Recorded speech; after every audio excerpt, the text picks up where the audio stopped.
Bharatiya Janata party की मंडी संसदीय क्षेत्र से प्रत्याशी कंगना रनौत ने फिर कांग्रेस पर हमला बोला है। अपने गृह क्षेत्र सरकाघाट से बलद्वाड़ा में भाजपा पन्ना प्रमुख सम्मेलन में उन्होंने कहा कि कांग्रेस परिवारवाद को बढ़ावा देने वाली पार्टी है, जिसमें सिर्फ नेताओं के बेटे और बेटियों को राजनीति में आगे आने के लिए मौका दिया जाता है, जबकि दूसरी ओर भारतीय जनता पार्टी है, जहां साधारण से कार्यकर्ता को भी टिकट मिलते हैं और उनके काम के आधार पर आगे बढ़ने का अवसर दिया जाता है।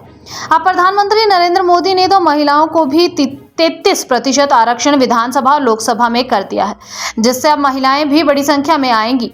निश्चित रूप से मातृशक्ति का भरपूर समर्थन मोदी जी को इस बार मिलने वाला है। एक तरफ भाजपा शीर्ष नेताओं की ऐसी अच्छी सोच है, जबकि वहीं कांग्रेस आज कुनीति और कुबुद्धि का शिकार हो गई है। इनके नेता आज सेना पर सवाल, महिलाओं का अपमान और हमारे आदर्श भगवान राम को भी काल्पनिक बताते हैं। ये वही पार्टी है जिसके राज में कोयला, 2G, 4G, चारा, न जाने कितने ही घोटाले लाखों करोड़ों के हुए, जबकि 2014 के बाद आज तक देश ने किसी घोटाले का नाम तक नहीं सुना। यही है मोदी की गारंटी, जहां सबका साथ सबका विकास हो रहा है, जबकि दूसरी तरफ कांग्रेस पार्टी है जिसका पेट कोई नहीं भर सकता। अब कांग्रेस को हमें कैंसर की तरह उखाड़ फेंकना है। हिमाचल प्रदेश को उभारने के लिए हमें अब ऐसी स्थायी सरकार लानी है जो 5 के बजाय लंबे समय तक विकास कर सके, जैसे केंद्र में मोदी सरकार अब तीसरी बार सत्ता में आ रही है। उन्होंने कहा कि कांग्रेस ने झूठी गारंटियों के सहारे सरकार तो बना ली, लेकिन अब क्या हाल बने हैं आप सब देख रहे हैं। महिलाओं के वोट लेने के लिए 1500 देने की गारंटी दी और अब फिर चुनाव आ गए तो पेपर भरने के लिए बोल रहे हैं। ये सब सिर्फ वोट हासिल करने की कुनीति है। ये करप्ट लोग हैं, नीच बातें बोलते हैं। मुख्यमंत्री बोलते हैं हमने 97% हिंदू विचारधारा को हिमाचल में हराया है। इससे बड़ी शर्म की बात क्या हो सकती है। दूसरी तरफ मां भारती का एक सपूत है जो विदेशों में भी मुसलमान देश में हिंदू मंदिर जाकर सनातन का झंडा बुलंद कर रहा है। आपको तय करना है आपको कैसे लोग चाहिए। मोदी जी गरीबों, माताओं, बहनों का उद्धार करने वाले हैं, जिन्होंने संघर्ष के मुकाम हासिल किया है। उन्होंने कोविड जैसे संकट में भी देश की अर्थव्यवस्था को पटरी पर उतरने नहीं दिया। आज 10वीं से 5वीं अर्थव्यवस्था भारत दुनिया में बन चुकी है, जबकि 2047 तक हम दुनिया की पहली अर्थव्यवस्था होंगे। उन्होंने कहा कि आज सरकाघाट की बेटी को उन्होंने टिकट देकर इस इलाके का मान बढ़ाया है। अब आपने सबसे ज्यादा लीड देकर मुझे जिताकर मोदी जी को मजबूत करना है। इस मौके पर उनके साथ स्थानीय विधायक दलीप ठाकुर और नेता प्रतिपक्ष एवं पूर्व मुख्यमंत्री जयराम ठाकुर भी उपस्थित रहे। तो वहां नहीं पहुंचे और पीछे से घड़ियाली आंसू रोए इन्होंने।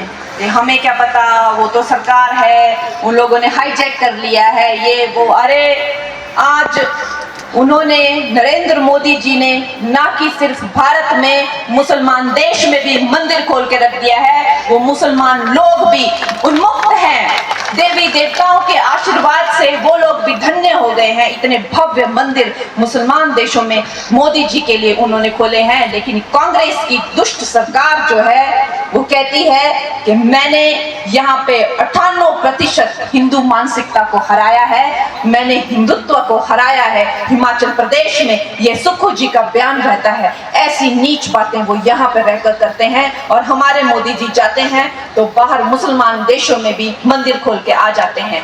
ये मां भारती का ऐसा एक महान सपूत है। न जाने कितनी सदियों में ऐसे महान चरित्र हमें मिलते हैं और अवश्य ही वो इस देश का, यहाँ की बेटियों का, गरीबों का उद्धार करने आया है। नहीं तो क्या कारण हो सकता है कि उन्होंने इतने गरीबी में जन्म लिया, इतनी गरीबी में, इतने संघर्ष में उन्होंने जन्म लिया। और जब उन्होंने गरीबी और संघर्ष देखी तो पूरे देश में जगह जगह भटक कर उन्होंने देखा कि मेरी माताओं को जाने के लिए शौचालय नहीं है, मेरी माताएं खाना क्या बनाए लकड़ी ढूंढती रहती हैं। उन्होंने देखा कि भारत के गौरव और अस्मिता को पूरी तरह से झंझोड़ दिया गया है, कांग्रेस ने सत्यानाश कर दी है। तो उन्होंने, मां भारती के सपूत ने एक संकल्प लिया कि मैं भारत को विश्व की सबसे बड़ी अर्थव्यवस्था बनाऊंगा। और आप मानेंगे कि इतने सारे क्षेत्रीय युद्ध होते हुए भी एक तरह से जो पूरा माहौल है, सब कह रहे हैं कि एक ना तरीके से वर्ल्ड वॉर 3 टाइप का एक इनिशियल माहौल बना हुआ है।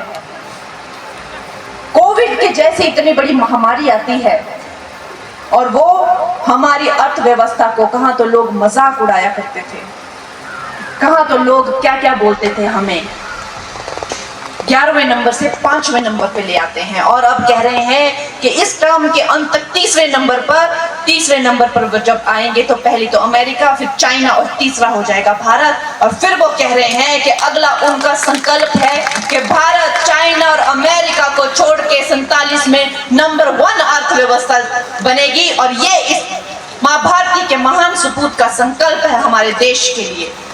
और मेरे भाई बहनों, मेरी माताओं, मैं आपसे ये कहना चाहती हूँ कि हम उनकी इस महान सेना का ही एक हिस्सा है और हमारे लिए इससे बड़ी गौरव की और क्या बात हो सकती है कि हमने ये बदलता हुआ दौर देखा और भारत का जो परचम लहराना था उसमें हमारा भी एक हिस्सा है। मैं तो कहती हूँ कि मैं तो अपनी तुलना राम सेतु की उस छोटी सी गिलहरी से करती हूँ।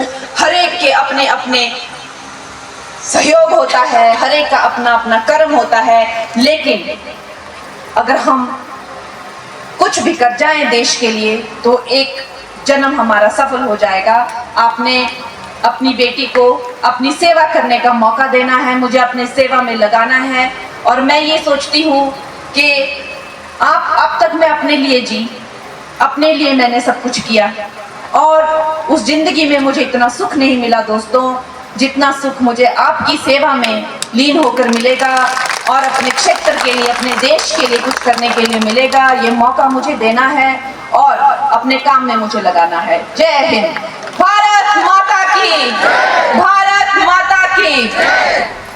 ठाकुर जी, श्री अखिलेश कपूर जी, श्री चमन कपूर जी, श्री चंद्र मोहन शर्मा जी, नीलम परमार जी, संदीप जसवाल जी, पवन ठाकुर जी, हमारे प्रधान, बाकी सब पदाधिकारी, पन्ना प्रमुख, जिन भाई बहनों का, माताओं का, बुजुर्गों का, बच्चों का मैं नाम ले पाई, जिनका नहीं ले पाई, उन सब का बहुत बहुत स्वागत, बहुत बहुत अभिनंदन। मेरे लिए ये आज बहुत ही भावुक कर देने वाला दिन है, क्योंकि मैंने अपने काम की जो शुरुआत है वो महाराष्ट्र से की, दिल्ली से की, लेकिन ये तो वो गलियां हैं जहां पर मुझे सब कंगना के नाम से नहीं, छोटू, बेटी, दीपारी मुन्नी, बाबूरी पोतरी, बबलूरी भतीजी, दवोइया ओलियारी मुन्नी, इस तरह के नामों से जानते हैं। तो आप लोगों के बीच मैं कंगना बन के नहीं, आपकी बेटी बनकर, आपकी अपनी बेटी बनकर ही हमेशा आती हूँ। खासकर बलद्वाड़ा और धवोई में तो मेरे जो पूर्वज हैं, हम धवोई से ही आए, तो बलद्वाड़ा में तो हर दूसरे दिन हमारा आना जाना। अम्मा तो मेरी इतनी रहती, ऊपर ही रहती, धवोई ही रहती, डाउन दी नहीं थी से बोलना थी मेरा दिल ही नहीं लगता है। दिलीप जी है, दिलीप जी भी यहाँ हरे निकटतम पड़ोसी है धवोइया।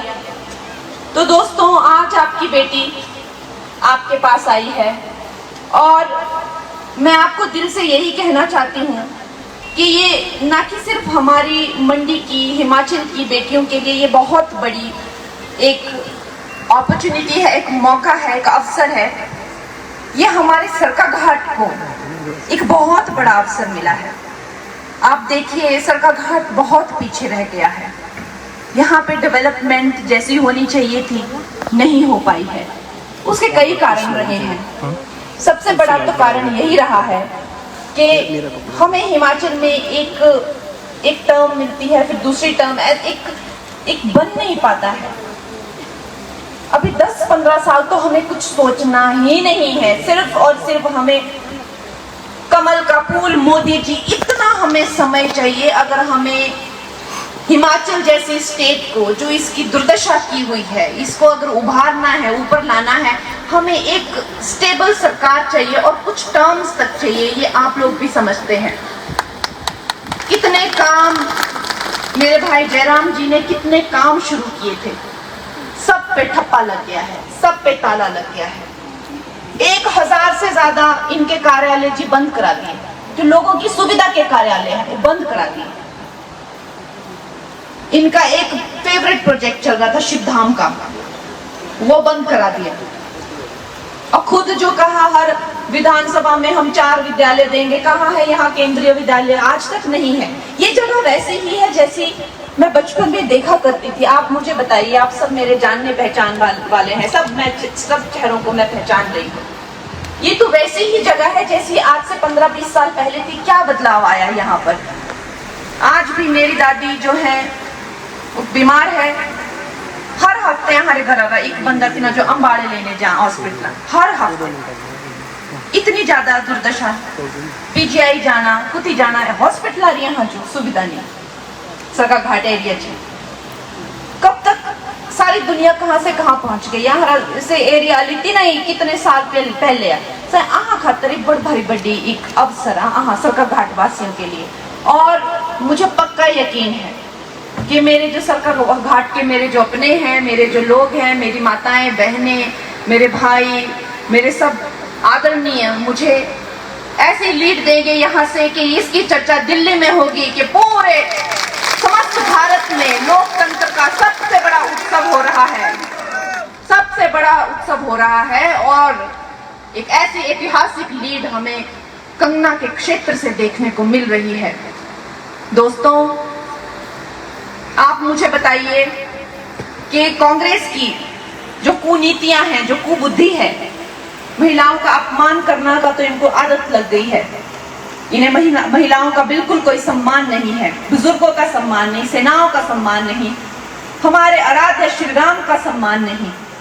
इतनी कुबुद्धि इनकी है। आदर तो ये किसी का नहीं करते, ये तो श्री राम के अस्तित्व को कहते हैं कि बताओ कहां थे श्री राम, हमें प्रूफ दो। लेकिन मैं चाहती हूं कि आज आप लोग उनसे पूछें कि तुम लोगों ने जो कहा था 6 लाख नौकरियां दोगे, क्यों नौकरियां दी तुमने? तुमने जो कहा था कि 100 लीटर दूध लेंगे, कहां दूध लिया तुमने 100 लीटर? जो तुम लोगों ने कहा था कि 2 रुपए में हम गोबर की खाद, कहां ली तुमने? ऐसे ही कुछ भी 1500 रुपए महिलाओं को देंगे, मजाक बना के रखा है हमारी महिलाओं का, हमारी बहनों का। वो बेचारियां दफ्तरों में जाती हैं, खड़ी रहती हैं, लंबी लाइनें लगा के, हाँ आओ पेपर भर दो। अब की बार भी पेपर भरवा दिए, अब फिर से चुनाव वाले फिर से पेपर भराने का काम शुरू कर दिया। ये लोग है ही करप्ट। आप देखिए 2014 से पहले कितने घोटाले इन लोगों ने किए। कोई 2G स्कैम, कोई गोबर स्कैम, कोई चारा स्कैम, कोई इन लोगों ने कुछ नहीं छोड़ा। इन्होंने पशुओं का चारा तक खा लिया, इनके पेट नहीं भरे। सारी दुनिया जानती है कि कांग्रेस का पेट कोई नहीं भर सकता। देखो, इंसान की भूख तो इंसान का पेट तो भर सकता है, पर उसका मन का लालच तो दुनिया की सारी संपत्ति भी कम हो जाएगी, इंसान के मन का लालच नहीं भर सकता। एक तरफ ये है परिवारवाद को बढ़ावा देने वाले, अपनी संतानों को बढ़ावा देने वाले, और एक तरफ हमारे प्रधानमंत्री जी हैं जो एक योगी का जीवन जीते हैं, जेब में एक पैसा नहीं रखते हैं। एक उनको एक मकान मिला था, वो भी उन्होंने डोनेट कर दिया। एक वो हमारे आदर्श हैं। और एक तरफ ये देखिए आप, राजीव गांधी जी की सरकार देखिए आप, कैसी इनकी काली करतूतें हैं। जब श्रीमती इंदिरा गांधी जी की मृत्यु हुई, उस टाइम पे भारत में इन लोगों ने एक ऐसा कानून बनाया था